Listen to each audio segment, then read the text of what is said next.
We interrupt your regularly scheduled program to bring you another episode of We Can Help with Dave and Woody, already in progress. That's I good. didn't know you were going to start just like that. Well, someone had to do it. Anyhow, that's why clocks are what's called base 12. Clocks are base 12. Yes. Like we're a base 10, number system is base 10. Yeah. Clocks are base 12. What about military clocks? Base 24 or So, area 41, 51. Sorry. and the game of baseball is three because you Or can't count home four. plate. No, you can't count. The home plate's plate. Well, no, but it's four balls, three strikes. Well, it depends on who's pitching. He had surgery. One's missing. Hey, do you know Uh, who this is in the background? it looks like Prince Philip and Queen Elizabeth. Very young version. Close. It Oh, is. Charles and Diana. Yes, the photo's in. So It's their this sta- crotch. Charles and Diana's crotch. there you go. Some I was quickly. Oh, she's actually sitting on something. I didn't realize that. So, What's that thing on um, Charles's crotch? it's look. Ask Alexa what it is the Scots wear on the front of the kilt. Well, I guess he's not a Scot, is he? No. Well, it depends on where they are, but in Balmorth or whatever that place is, they own half the damn the I place. guess. What am I asking her? What's the leather pouch on the front of a kilt? Alexa, what is the leather couch? Hold From on, stop. Alibaba.com, Alexa, stop. a leather couch Alexa, is a stop. stylish luxurious piece for the living space. Alexa, what is the leather pouch on the front of a man's quilt? Oh God. From Wikipedia.org, Let's see if she gets it. the sporran is worn on a leather strap or chain, conventionally positioned in front of the groin of the wearer. The sparn? I said I'm not quilt. still. Yeah, what are you drunk? I think I am. I had pork. Couch, quilt. Can't even talk. I had pork dish tonight, tenderloin. I think I did too. I had egg roll in a bowl That sounds riveting. with some All yum right, yum so sauce. so what's going on with Chucky and Oh, it's the anniversary of their divorce. no, that's a reason to celebrate. Yeah. Well, he didn't deserve her. Yeah, that whole thing. What a You know, mess. she didn't like. He didn't like the fact that she was more famous than she was. Well, better looking, that's for sure. Yeah, that's far and wide. My daughter pseudo kind of ran into Charles over in London. Recently, 2 years ago, maybe. I have a friend that works for him. He has a company called Works what's for his Charles, the King of England. You yeah, have a friend. yeah. So So it's you're 2 degrees away from the King of England. that's right. Hang on. I can't wait to hear this, folks. Alexa, what is the land management company King Charles of England owns? From Wikipedia.org, the Hudson's Bay Company was incorporated in 1670 with the grant of Rupert's Land by King Charles II of England. This vast territory was greater than one-third the area of Canada today. No, that's not what I'm talking about. Okay, Alexa, Charles of England has a property management company. What is it? From TechPluto.com, a property management company is a business that manages. All right, I give up. Okay, hold This on. is It's stunning. it's a silly name. It's a silly Uh, name. the people love the beginning of our show. We're so prepared to talk about No, things. that's the whole thing is we are prepared. They don't realize that. Did you go down to Daytona this past weekend? Why would I go there? A NASCAR race, man. Oh yeah. No. So- What race is that? well, 'cause a Coca-Cola 400. Sure. I know it's 400. I'm trying to remember the sponsor name because growing up it used to be Pepsi 400. Now I'm thinking it was Coke Zero Sugar or something like that 400. I'm so tired of product names in front of everything. Stadiums, teams. races. Okay. How much more time? So, a young, I what the can't hell's his find the name? name of this The company. Ward's nephew and Jeff's son, Burton's, won the race. His first race ever, he won in NASCAR Cup. That's interesting. Yeah, and his dad was announcing the race, and he ran down to the track to congratulate him. And I'm totally blanking on the kid's name. I want to say Hal Burton, but that's That's not the right side of thing. no. Rusty Burton. I don't know what the hell his name is now, but how much more time do I need to buy you? I've almost got it. Well, you Okay, continue. I got it. I got it. All right. Jeez. It's called the Duchy of Lancaster. The Duchy. That's The what it's called. East India Trading Company. It's almost like that. So he owns, when he was not king, he inherited holdings, these incredible, estates and Yeah. stuff. And so he's if you don't know this, London, the city of London, Hyde Park is not owned by the city of London. Hyde Park is owned by the Crown. All the parks, Green Park, where I killed the duck, that's all Yeah. Crown land. Well, that one's right outside the castle. And Or half not the damn castle. city they own. So what they do is they lease back the parks to the city, to London. Oh. So they're major real estate holders. So it's called the Duchy of Lancaster. And during the years Charles was prince, he built up an even bigger royal estate portfolio called the Duchy of Cornwall. That's what it is. And so my friend Graham Chalk is his name, and he's a friend since we met 40 years ago. He got into privatized prisons at one point, and he came to the States and was building prisons here under someone's company.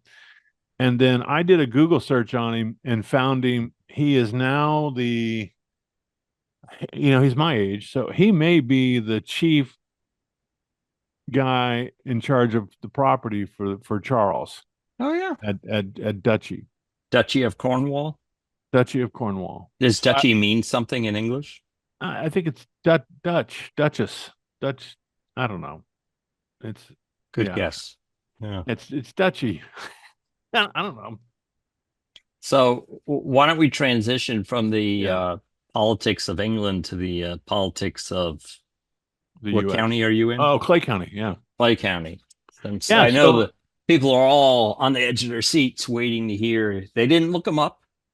They didn't want to get ahead of themselves. They said, let me wait for We Can Help with Dave and Woody. By the way, subscribe, and he'll tell you the results. Yeah. So if you remember correctly, as Woody said that so well, the primary did take place, and the race that I was most concerned about was the school board race, District 2. And we had a fella that I'm supporting running. It's a nonpartisan race, the school board. So you can be a registered Republican or Democrat. Everyone votes on you in the primary. And so they're really not supposed to, I don't know if they're not supposed to talk about it, but they're trying to change it. There's an amendment in the general election coming up that says the school board must reveal their partisanship. And so some people, I don't know, it's a long story, but anyway, so the desire was that the guy I'm supporting, we wanted him to win outright. And if he couldn't do that, we wanted a runoff between he and another person. Well, we got the runoff with the guy that we had to get. So neither one got 50% plus one. My guy got 35 and the other guy got 25. And who else? Well, there were 4 people in the race. Oh, and so okay. we had a 3rd place finisher who's the guy we did not want to run off against. And then the 4th place finisher, the 4th and 3rd place got about the same amount of votes, 600 votes apart. So we're in a runoff, which takes us to the general now. So I just got off the phone with him and said, look, take the rest of the weekend off and let's get back at it after Labor Day and let's hit the ground running. So we're all taking a snooze fest. And then we're And what does one do in the position of The So Board of Education. the school board is like any other board, in the sense that it is an oversight, commissioned oversight committee, if you will, to oversee the expenditures and the activities of the district. And so what's happened over years, it's become a very political seat, and it shouldn't be. It should not be. All they do is they help set policy. They do write some policy, and then the school district has to support the policy and enforce it. But they don't do the budget. The school district does the budget. They don't even. I guess they approve the budget. They oversee it. But people have made it way more politicized than it should be, which is not uncommon. Um, Not in this but day and age. but it's really, if I was going to run for school board and they said, "What is your role, Dave?"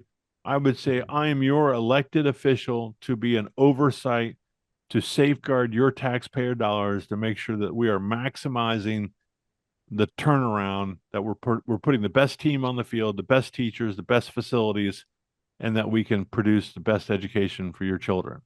That would be and safe. That would be my answer, but it gets lost somewhere in the But middle. how you achieve those things falls on ideological lines, I assume.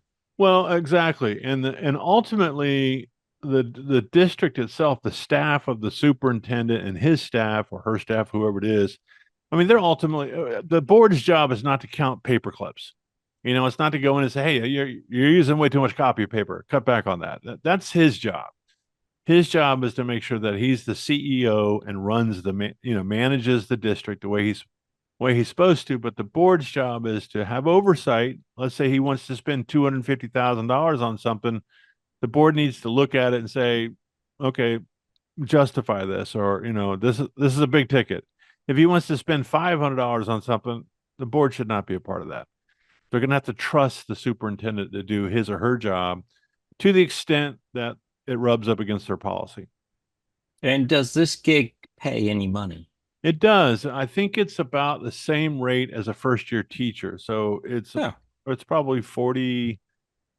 A first year teacher is like 46, I think, 46,000. And this would be limited time, right? I mean, this is not a full-time job. There is a term limit. Well, first of all, there is a term limit. So I think it was 12 years, which is 3 consecutive 4-year terms. And now I think I have to look at this. Legislator may have changed it back to 8 years. And this is the state of Florida, or the county regulates this, right? Yeah. Well, actually, the state of Florida, Tallahassee jumped in a little out in front over their skis, but they jumped in and set the term limit for school board, and it's that way across the board now for all schools, districts. Interesting. Yeah. And as far as full-time job, it's what you make of it. A lot of the board members were either retired teachers or retirees. Some of them had side jobs. They meet in a workshop probably twice a month, and they have 2 standard meetings. But there's work to be done. I don't know if they're working 6 days a week. That's not enough money to sit and listen to the people who come in and scream and yell at you twice or 3 times a year, probably. Well, I mean, some of that. Hopefully, you're not in a situation where they're doing that, and it does happen, though. I mean, to each his own.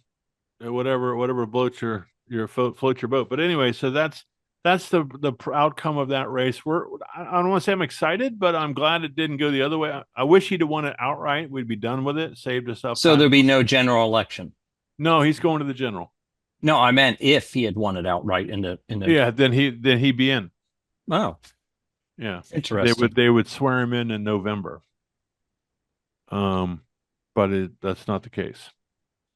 All right. So we'll have to go all the way down to the wire, which is fun. That's all part of the fun, right? And he's ahead. He was ahead by 1,500 votes. Maybe there'll be enough early electors to he'll know before election day.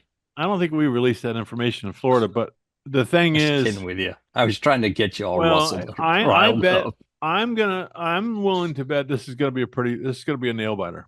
I think it's going to be a little better than 50% +1. I think it's. How many people do you think will vote on that position? Well, so they said that we had about a 16 to 17% turnout during the primary, which is no 18% turnout, which is low.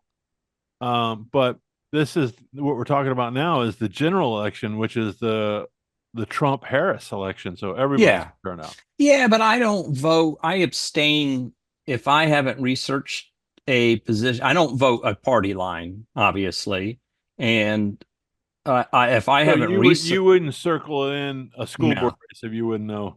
If I didn't know who I was voting for one way or the other. So I abstain from all those unless I have looked into it. So I usually write some notes down, but sometimes I always forget if you're allowed to have notes or not. So when you turn in your ballot, does the lady or the old lady that's grabbing it go, "Excuse me, sir, you haven't finished your ballot"? No, I don't see it. No, you come here. You're not done yet. You're not done yet. I'll tell you what, I'll fill it out for you. You just go ahead. Well, I was just going to say that. That's the only thing I would be worried about. Well, I think, isn't there a box for abstain? I can't remember what in the state. I don't think I do either one, like I said. So is it like when you're going for communion in the Catholic Church, you just cross your arms across your chest? Yeah. And they put the hand on your head. I'm abstaining this election. What did you do? Yeah. Is what they want to know.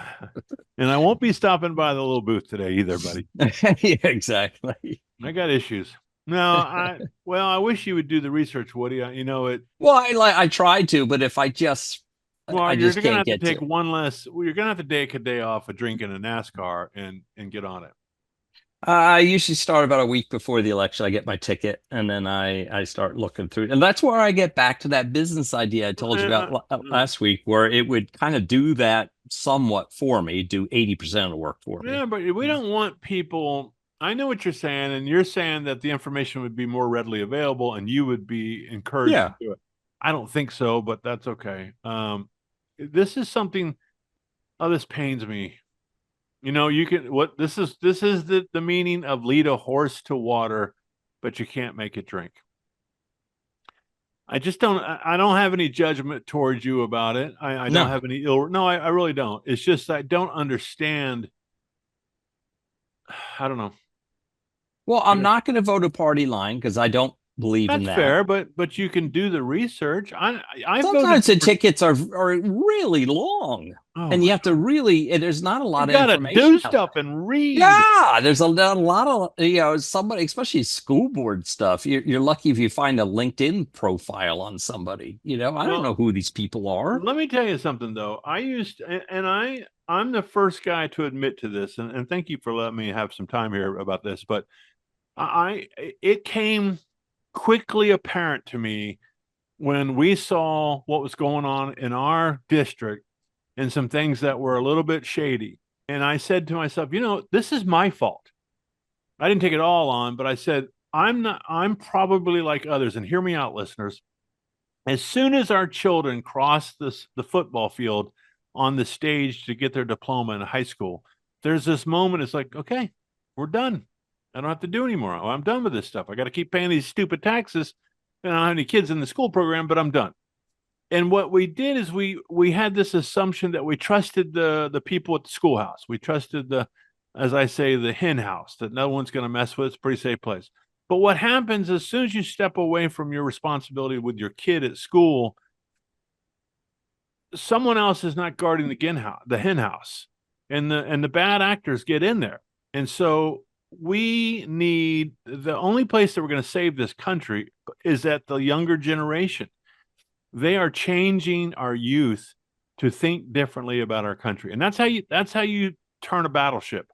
When you're trying to change a nation, you can fire on them with weapons, or you reprogram the youth, because you and I are baked. You've got your idiosyncrasies just like I do.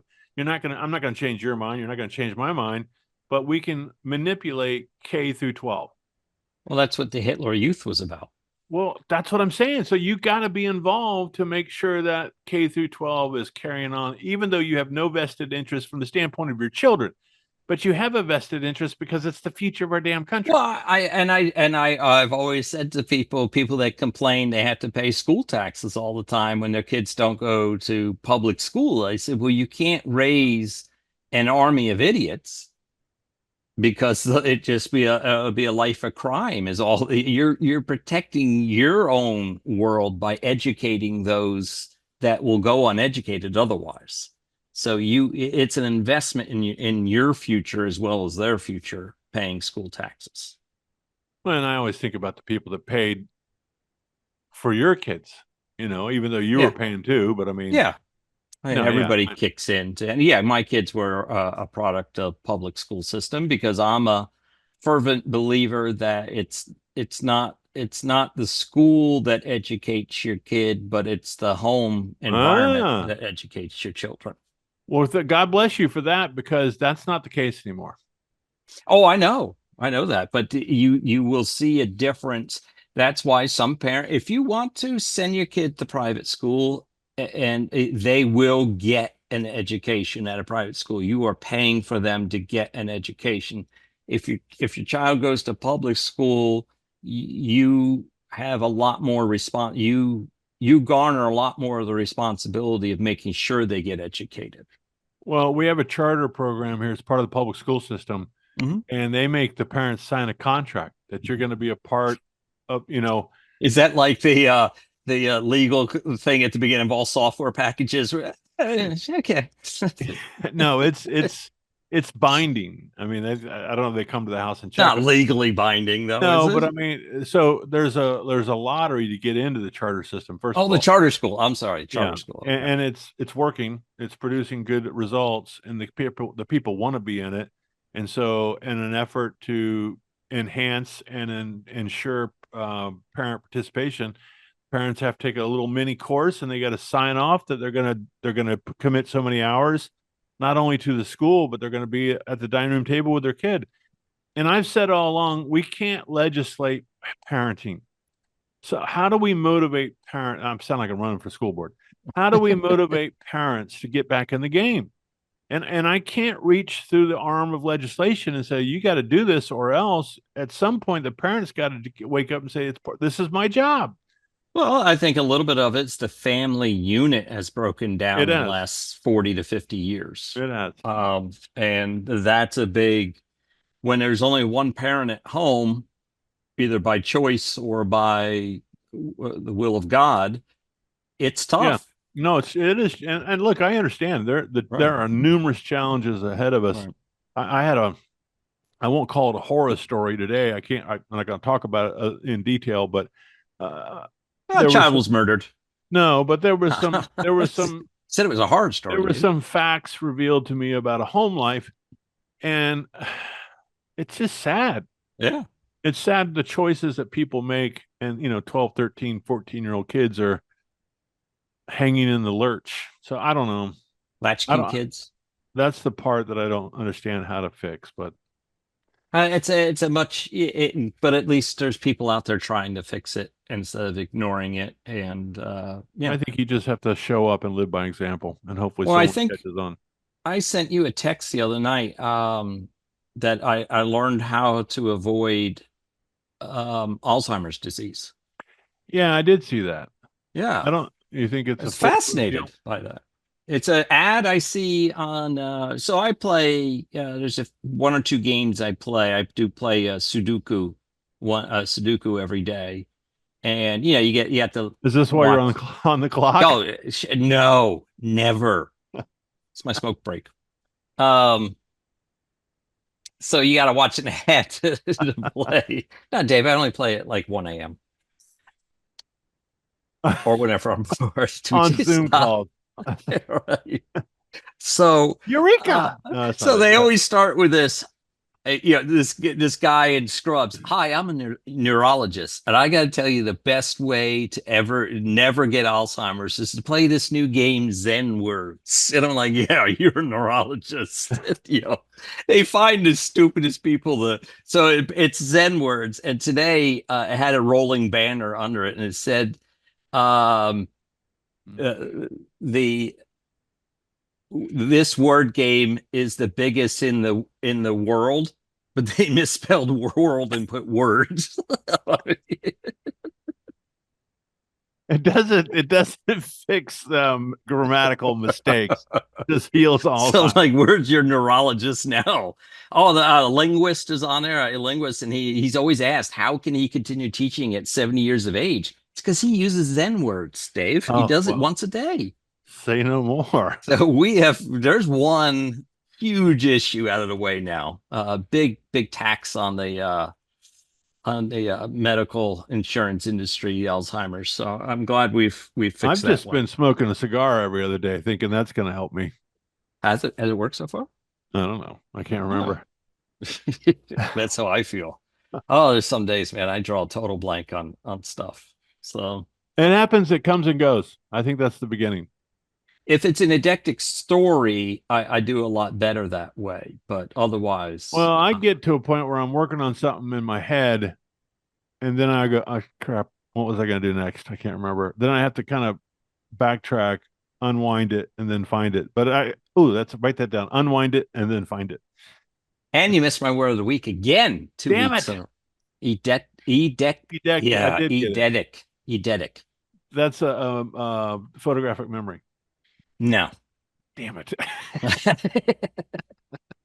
I mean, it's. I would say ask Alexa, but I don't even know. How do you? I dead ick.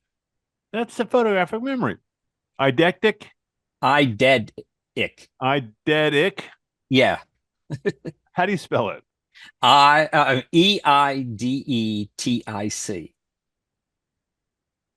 Eidetic. I dead dick. Dead dick. I'm a dead dick. I don't know. Alexa, define eidectic. From eidetic.co.za. Fortunately, Eidectic was a one-stop shop, with expertise in all aspects of home cinema construction and optimization. Close? It's close, but it's obviously the name of a company, not the word, the adjective. What does it mean? Relating to or denoting mental images having unusual vividness and detail, as if actually visible.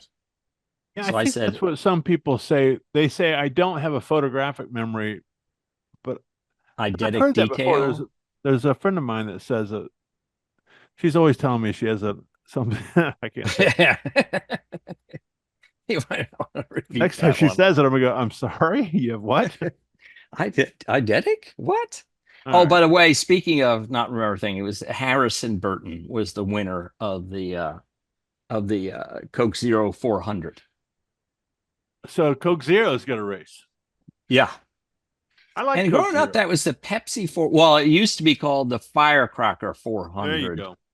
But then advertising got in the way, and it used to be run on July 4th until like Yeah. 3 years in a row it rained, because it was 4th would fall on a weekday or something, and then, like 3 years in a row it rained, and there wasn't enough time left in a week to race and make it to the next track. So now they do it the first. Well, now it's in August. Doesn't matter. It just dawned on me. It's It not used to even be the July. first. Yeah, it used to be the first Saturday of July. So now it's all screwed up. Yeah, the money gets in the way of all traditions. Yeah, I think they And- just I got a lot of money to support a race. What do you got for me? You go, oh well, Right. August I is need a better. good spot. It's football preseason, so no one's really watching that on Saturday night. College football hasn't started. And speaking of which, Yeah. you gonna root for the Geneva football team again this year?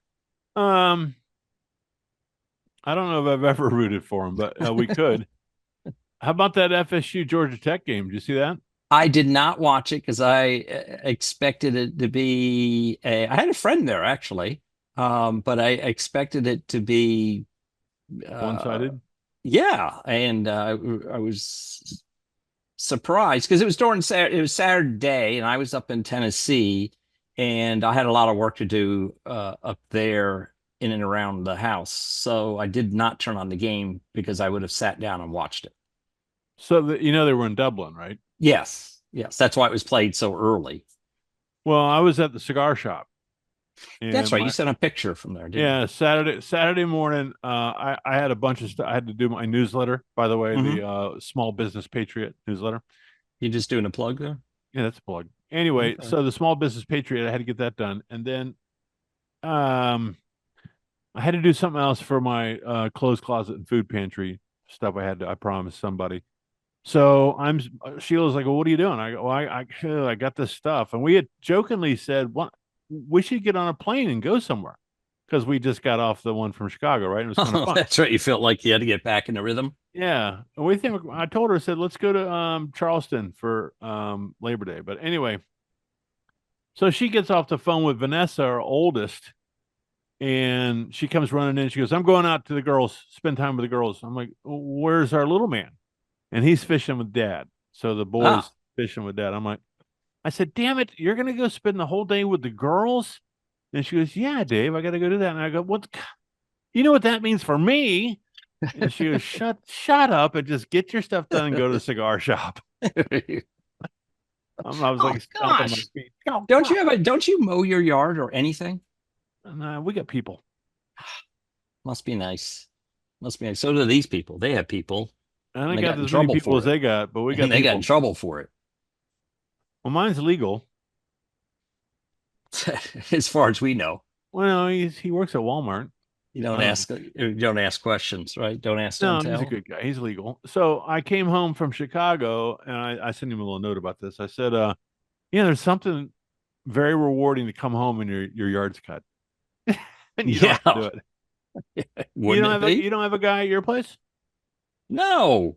Oh, Tennessee, I do. It's the neighbor. He just goes when he's doing his yard, he does mine at the same time. You pay him? Actually, he makes his elderly mother do it. You pay him? Yes, of course. Okay. Well, then you had your son while he was living at home, right? Yeah, but He doesn't cut the lines right, does he? it's not that. I could care less about that. It's more, it was the only exercise I was getting there for a while, so that's why I would do it. But he did step up and do it a few times. In fact, I made him a deal the other day before he left for college. He said, "Why don't you mow the yard?" He goes, "If you clean the garage," because he had made a mess of the garage fixing his car. So I said, "You're on." So I cleaned the garage and he mowed the yard. Well, I like doing yard work, but I don't know. I just got to a point where I don't want to do it. So, well, who does? Did you ever like mowing the yard? No, I loved it. Really? Oh, wait a second. Did you ever like a tractor? No. I love the creative process of starting off with something just a disaster, and at the end of the time you're finished, it's all straight and neat. The rows are nice, and the sidewalk's nice and trimmed up. I like that. Yeah. It's so freaking hot. Yeah, it's gotten unbelievable. I don't want to be that guy that dies, that's like, oh yeah, Mr. Theus, he was a great guy, but he was mowing his yard and he croaked in the front yard. Well, that's why you keep mowing, so you do have some exercise. You can't mow and have a cigar with any decency because it's counterintuitive. No, so anybody who smokes can't. My wife took care of a man today. 672 pounds. Big fella. Yeah.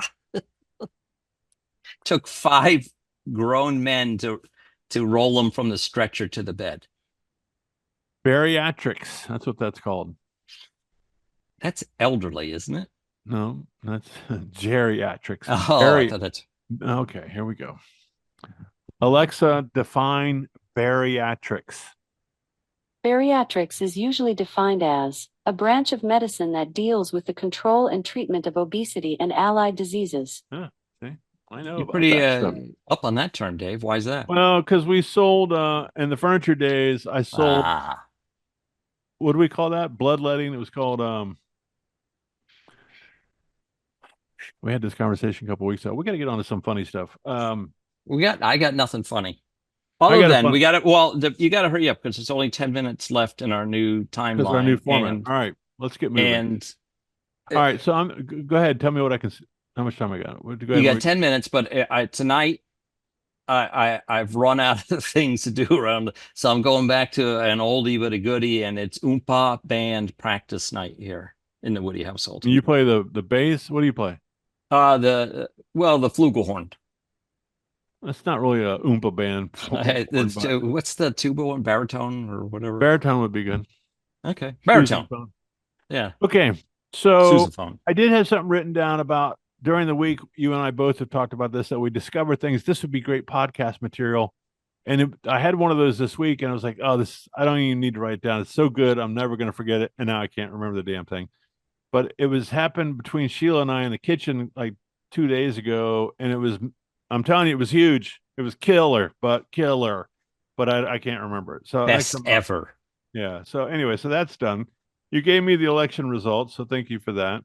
I did have an idea that we need a new news agency. We'll call it Conspiracy News Network, and its call sign will be CNN. But that's a different. That seems like you're just taking an attack. No, I'm not slamming CNN. I thought it'd be cool to. Well, you should. They're one of the lopsided news agencies. I was just thinking, what could you have a news network that covers nothing but conspiracy stuff? And but it's called what's the guy who does the nighttime stuff? God, what was that show called? Interstate 90 or something like that it was called. It used to run. It probably still runs on the AM radio networks and stuff. The guy was years and years ago. A guy at my office would bring in a CD occasionally of it, and I would just throw it in my car on my commute home and listen. Good Lord, this guy was on conspiracy theories before conspiracy theories were a thing, man. That would be kind of a cool podcast. Just make up ludicrous stuff, you know? It's kind of what we do. Yeah, but ours, no, I don't know. There may be, if I'm totally out of there is a skill, but there is a skill to that, to be able to like the flat earthers. I think we could both agree we do not believe in a flat earth. Right? Should I take that? You don't? Yeah, I knew you were going there. I've traveled too much to know that they're flat. When I'm up in a plane, it is flat. They are so good at circular logic, though, to be able to pull everything back around and just constantly bring you back. Are there really people that believe the earth is flat still? Oh my God, yes. Like you could fall off? Yes. I know that one senator or congressman from Georgia, when he was having a Senate hearing with a Navy big brass about Guam. Guam was sinking, or what was it? It's going to tip over. Yeah, that's right. We don't want to overpopulate. He goes, are you concerned about too many buildings and people that it might tip over? And the Joint Chief of Staff Navy Admiral, I think he wanted to laugh at first, and he was like, oh crap, this guy's serious. He's serious. Yeah. No, there's conventions. Well, like I said, people take these conspiracy theories. What's a pickup line at a flat Earth convention? What's a pickup line? Yeah, so you're at the bar, you're socializing at one of these. You wouldn't say I'll see you later. Maybe I'll see you at the end of the earth. See kind of a cute girl, you want to chat her up a little bit. What's the line at a flat Earth society? I can't say what I'm now. I made a connection that I can't say on the podcast, but see you on the flip side. Yeah, I don't know. Flip side. How's your week? Kind of topsy turvy. No, I don't know. Yeah. What's flatter than Earth? Well, all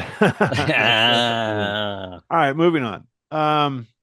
The market. I don't know if you're watching the market, but it's totally screwed up. So we're watching one company. What is it? NVIDIA, and apparently their earnings came out not as high as people wanted, but they did beat the street. And the entire market is like fluctuating because of NVIDIA. So, well, they're a huge chip manufacturer, right? So I'm just spitballing here, Dave. I don't follow them, but I would gather, since there's not many chip suppliers in the world, right? Maybe 2 to 3 major chip suppliers, Intel's and NVIDIA and others. So I'm guessing that's an harbinger to how big the electronics market is going right now. If they're not selling chips, then people aren't making products with the chips. Okay, so there's some ancillary industries that are respondent to their activity. I get it. Right. That would be my guess. Okay. But my one stock I'm holding called Bark, which makes dog chew toys. I don't think they're part of that. No, I wouldn't think so. No, and did they take a beating? Did they get bit? Actually, they got good. Well, they got good news because they joined forces with Chewy. Oh, really? Yeah, and they were selling some of their chew toys to them. So I think here's what I think was happening before I get too far in the weeds. I think we're still in this. The Fed has been talking out their wazoo that they're going to move the rate in September, and every time they say that, they're trying to price in the pricing to get the market to respond to it. So I think that's happening. And then I think the Kamala Harris thing, I'm not being really political, but let's just state a fact. She came out with one set of economic policies that she was way left. And now she's flip-flopping back to the center on economic policies. And I don't think the market really has a sense of confidence on where she is. And so what I'm pointing is it's insecurities. Well, any election cycle there's insecurities because you don't know what it's going to be come November. So the Fed chairman is going to come out September 18th, and he's announced that there's going to be another meeting. They're waiting for a labor report, which, by the way, did you see what the Biden administration said? Oh, typo. We misprinted 800,000 jobs. One way to get a good, was it in their favor? No. So they said that we've got, let's say, 1,000,008 new jobs, 1,800,000. Oh, okay. So it was really million. Said, okay, we might have overstated by 800,000. So page 6. Well, nobody will see that. So it's always the first story. There's a lot of uncertainty, I think, is what we're seeing. And I think we're going to get something on September 18th, a bump when they finally make the move. We just don't know how many bits he's going to move, how many bips. Basis 1,000 basis points. 1,000. That would be that'd be 10%, wouldn't it? Is that how it works? A bip is I don't know. Is bip a word? Yeah, basis point, bip. Oh, I didn't know that. Hey, listen, you better wrap this. She better have the answer within 2 minutes. It'd be 10 points. All right. Anyway, 1,000. So yeah, it's 1.1%. All right, stop. So yeah, because 25 basis points. Is a 0.25%. 25 basis points is a 0.25%. So 100 basis points would be 1. Yeah, 1,000 would be 10. Okay, now we've done that. See, we've helped somebody tonight. You kids in the back of the room, pay attention. I'm not going to remember a thing about it. All right, let me tell this funny story and we're going to get out of here. Did we start right at the top of the hour? No, 5 minutes before. Oh, crap. We got to go, right? Yeah. Right, what do I got, 2 minutes? Yeah. Okay, I can't tell that funny story then. All right. The market, CNN, election results, podcast material. I think that's it. I don't know. Do you say bless you to people when they sneeze? Yeah, I follow up. Bless you. God bless you. Do you need a tissue? And please wash your hands and don't put it on my keyboards. Most of the kids are doing it. I don't. You say that to anybody who sneezes. Yeah, walking down the street, I'm saying sanitize your hands and don't touch my keyboards. No, I say God bless you. Is that a euphemism? Why do we say God bless you? See, well, we can talk about it later, but it has to do with your soul leaving your body or something when you sneezed back in the days of yore. Alexa, why do we say God bless you after someone sneezes? From GronericandCalmer.com. It is believed that when someone sneezes, their soul momentarily leaves their body, and by saying bless you or Gesundheit, you are ensuring a safe return for their soul. See, I told you. The flat Earth guys are doing that? Oh, yeah, they're all over that one. So, that's right. I'm going to put a hashtag flat Earth on our thing. Our viewership will go up tenfold. So we're big with flat Earth guys. What an audience. You should advertise with us. There's not a lot out there for people. We're out of this world with the flat Earth guys. There you go. There, it took them all episode right off the to cliff get back we to go. it. Yes. All right, man. Time to say goodbye. All right. Goodbye. All right. In case you hadn't figured it out, we're going with a shorter format, 45 minutes. So we're going to get out of here. I'm Dave. My name's Dave. Your I'm name- Woody. You're Woody. Okay. And you've Yeah. listened to a shorter but improved episode of A We Can Help with Dave and Woody. And for you, what's the motto for flat earth people? Hold on. I'll Alexa, do some is there a research. flat earth motto? I don't have an answer for that. Yeah, the Earth is flat. You got to put that in the title somewhere. Flat I will. Earthers, workers of the world unite. All right, we're out of here. Peace out. Have a great day.